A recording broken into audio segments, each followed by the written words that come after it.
watching News 25. Local coverage you can count on.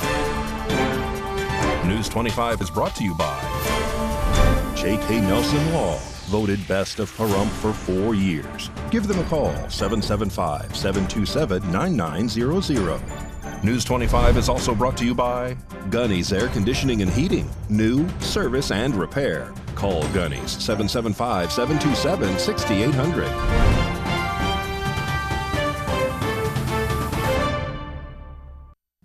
Hello and welcome to this edition of News 25. I'm Unat Gentry. Thanks for joining us on Ace Country Radio, and we're also streaming at KPVM.TV, and we're also on your Roku devices. It is Thursday, June 20th, the first day of summer and the summer solstice.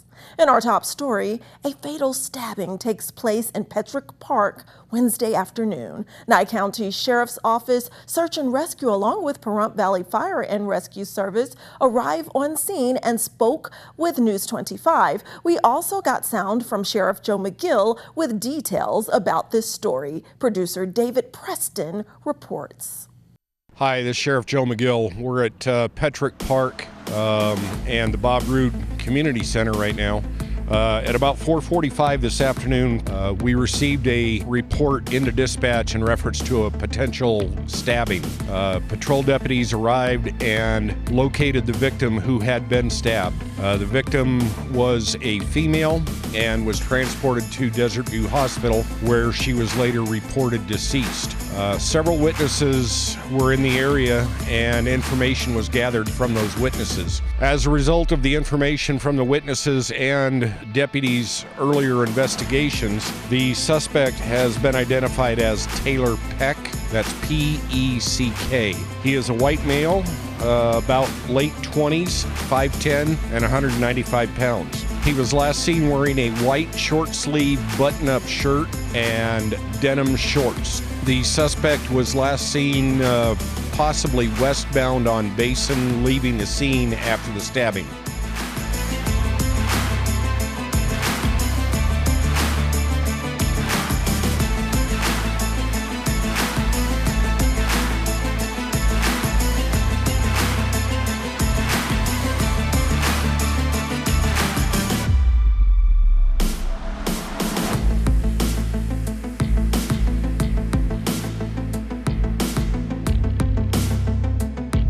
Hi, I'm Sheriff McGill, back to give an update on this incident from Pahrump Park.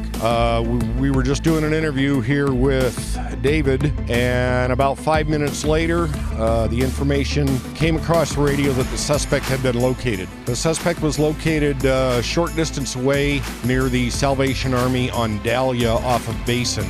That was the direction that the suspect was last seen. However, we expect that he would probably be further, but some good commitment and several hours spent by numerous people, and the suspect is now in custody for a homicide. Just to let you know, we had search and rescue here. We had 2 drone operators here. We had day shift held over for about 3 hours after shift. So there was quite a bit of manpower put into this, but it paid off, and that is the necessary thing sometimes. So thank you and have a good night. Turning now to international news, it's an eventful week, especially as the North Korean leader and Russia's president sign an alliance agreement. Rory Rossell reports. It is said by many officials now that the new strategic partnership between North Korean leader Kim Jong-un and Russian President Vladimir Putin is a breakthrough.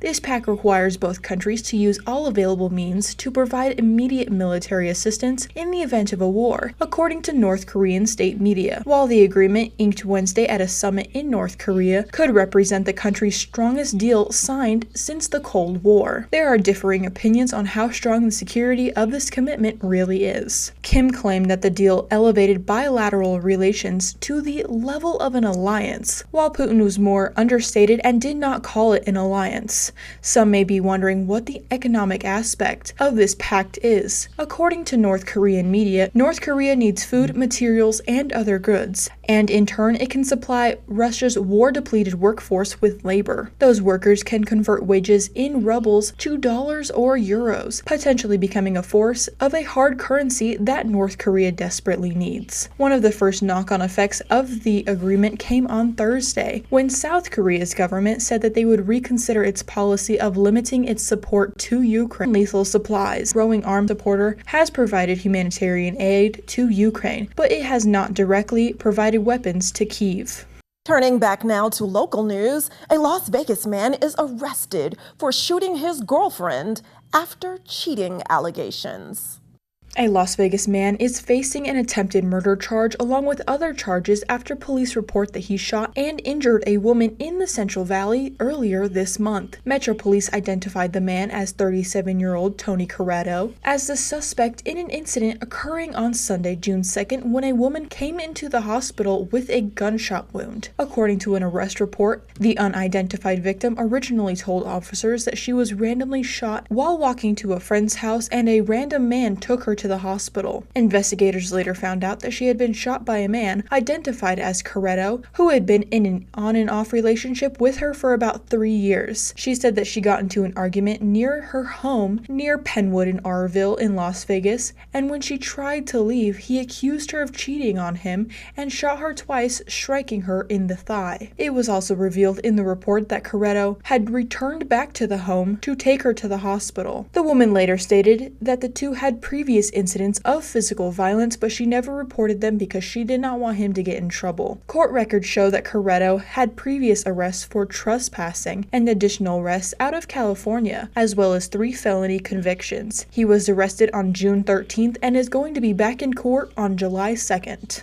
And in an unusual story, a man is arrested for stealing $10,000 worth of merchandise from Victoria's Secret in Las Vegas. A man is behind bars after police say he was a part of an organized retail theft ring with another man that targeted local Victoria's Secret stores in Las Vegas. According to police, 33-year-old Jonathan Wilson, who is also known as 17 additional aliases, targeted Victoria's Secret stores inside of the Pahrump shops and Boulevard Mall from April 28th through June 5th of 2024. Wilson, along with another unidentified man, allegedly stole from the 2 locations 8 times, collecting over $10,000 in merchandise from the 2. He was finally arrested on June 14th when officers confronted him during an active robbery situation while inside the Victoria's Secret store inside the Pahrump shops. Wilson is facing several charges of theft and burglary and is expected to appear in court this week. Well, we're only a couple of hours into the start of summer, and News 25 has so much more to report on, so don't grab that remote. We'll be right back.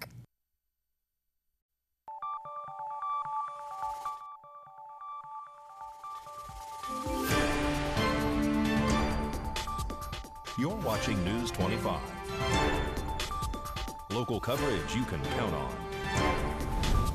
This segment of the news is brought to you by Pahrump's United Rentals. From home to job site, they have all your equipment needs. Call 775-990-4260.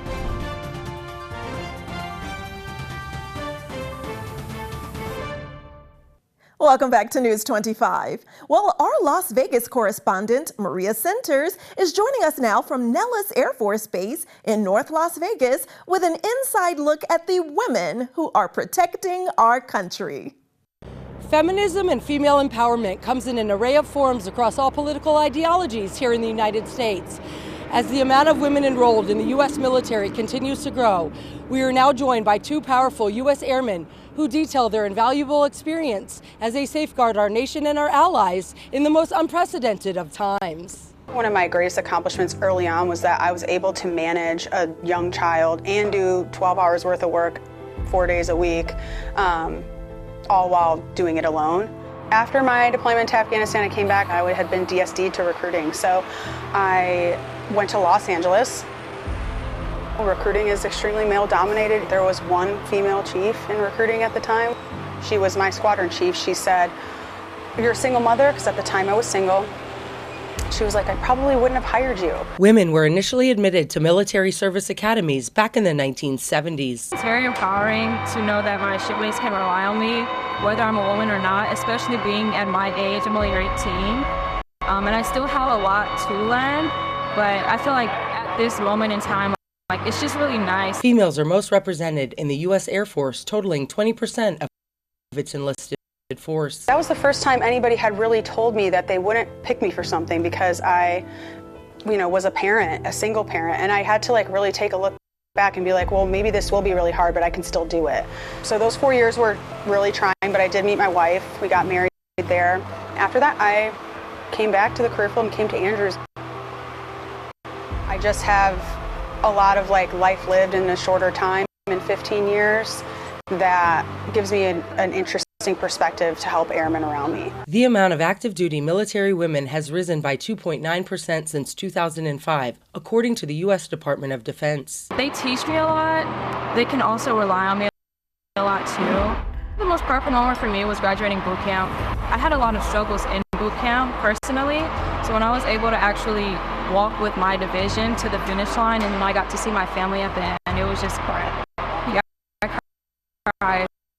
A special shout out to all powerful and strong women. Reporting from Nellis Air Force Base, I'm Maria Centers with News 25 Las Vegas. And we're continuing to offer the latest in military coverage all across Southern Nevada, so stay tuned to future newscasts. Now, in part 3 of our coverage of the Sober Homies open house event, we're discovering that the next steps of the Sober Homies program will be to open a halfway house to give people who are released from prison the opportunity to successfully re-enter society.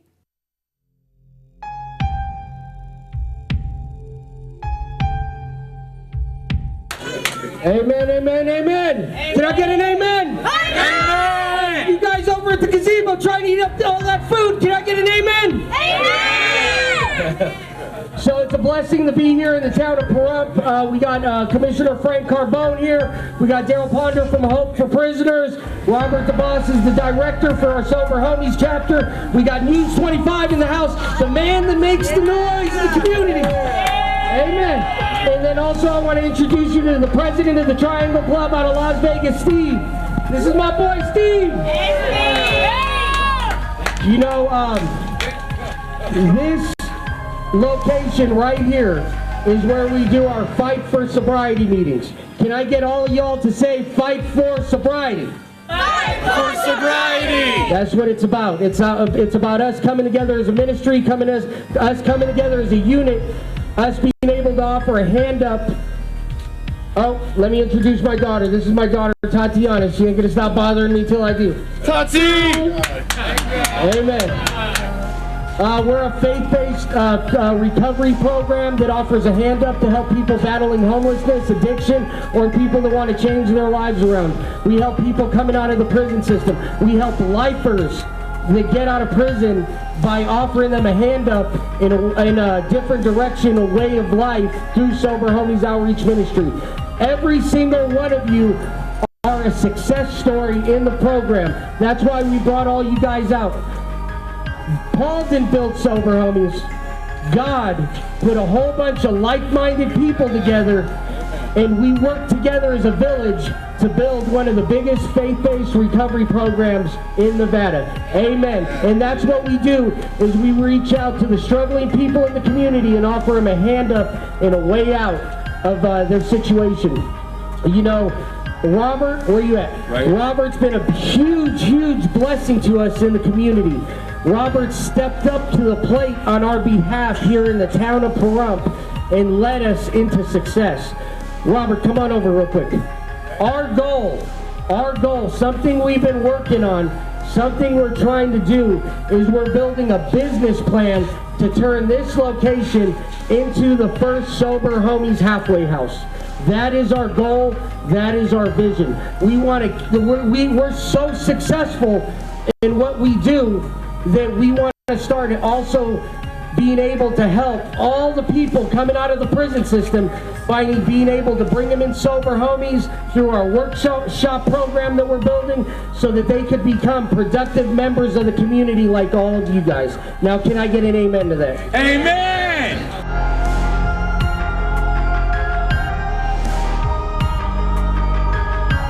Well, the Las Vegas Aces are back on court with a full deck roster. See what I did there?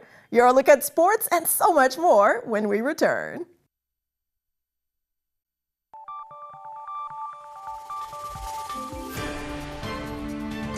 You're watching News 25. Local coverage you can count on.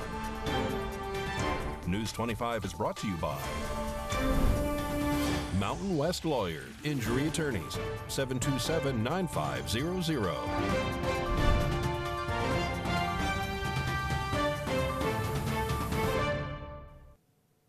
Welcome back. Now here's Mikey Ruhan with your look at sports.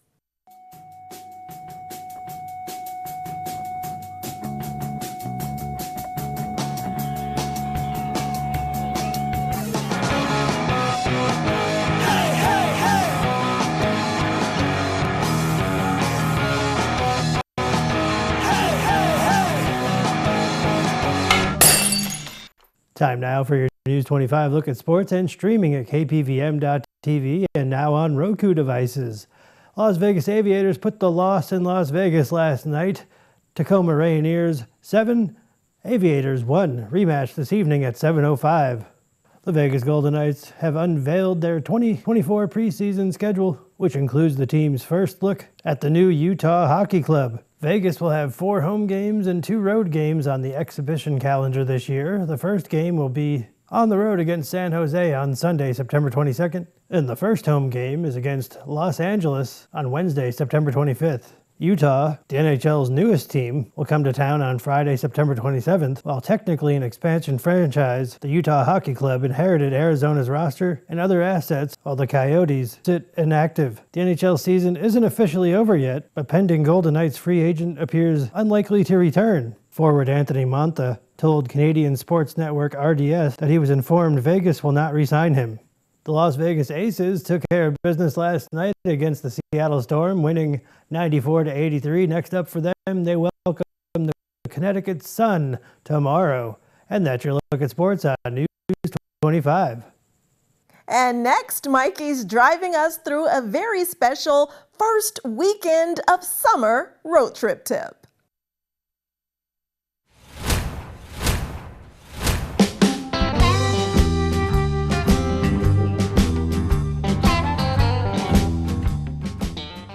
Happy first day of summer. Looking to get away this weekend? Just about 6 hours away in Ventura, California, Harbor Cove Beach. Beautiful views of the entire Ventura coastline and hills. Small lapping waves and wind-blown sand dunes are just a few things that attract local families to Harbor Cove Beach. Coyne is one of the safest beaches in Ventura. Locals often refer to this protected shoreline as Mother's Beach, located at the west end of Spinnaker Drive, across the street from the Channel Islands National Park Visitor Center. Harbor Cove Beach serves as the perfect spot for waterfront activities such as kayaking, flying kites, and watching the boats go in and out of the harbor. Amenities include restrooms and showers, food available across the street at Harbor Cove Cafe, lifeguard service daily from Memorial Day to Labor Day weekend. Thanks so much, Mikey. The water and the waves look awesome. And since today is the official first day of summer, Valley Electric Association is celebrating by sharing some summer efficiency tips to help you save on your energy use. This segment of News 25 is brought to you by Valley Electric and its family of companies focused on serving our members. We're better together. In today's world, energy efficiency isn't just a buzzword, it's a critical step towards sustainability and saving money. Let's explore some simple yet effective ways to make sure our homes are more energy efficient. First, turn off light switches when not in use. It's a small habit that can make a big difference in reducing energy consumption. Along with turning off switches, you should also unplug unused appliances or devices. These appliances can draw power even when not used. Addressing any leaky faucets can also help reduce energy consumption, especially if it's a hot water leak. Similarly, ensure your well is in good working condition and there is no leaks in your water lines. Not only can leaks waste gallons of water, but they can also lead to a large unnecessary energy usage due to pump excessive cycling. Leaky doors and windows can also let precious heat escape during winter and cool air in the summer. Using weather stripping and caulking is a simple fix that can also improve your home's energy efficiency and won't break the bank. During the hot summer months, it's recommended to set your HVAC unit to at least 78 degrees to save energy. Wrapping your water heater is another step towards energy efficiency. Insulating it helps maintain water temperature, reducing the workload on your water heater, and reducing its energy consumption in the process. By implementing these simple strategies, from turning off switches to addressing leaks and optimizing heating, we can all play a part in conserving energy and building a more sustainable future for generations to come.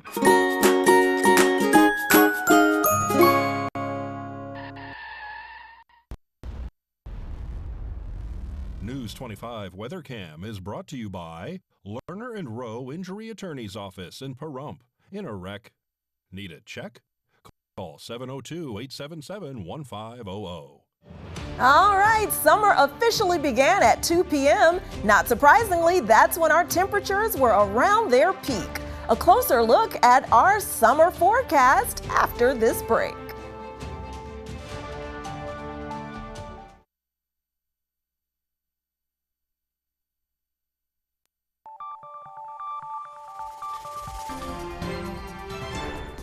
News 25 weather is brought to you by Dairy Council of Nevada. Undeniably delicious, undeniably dairy. Enjoy what's real.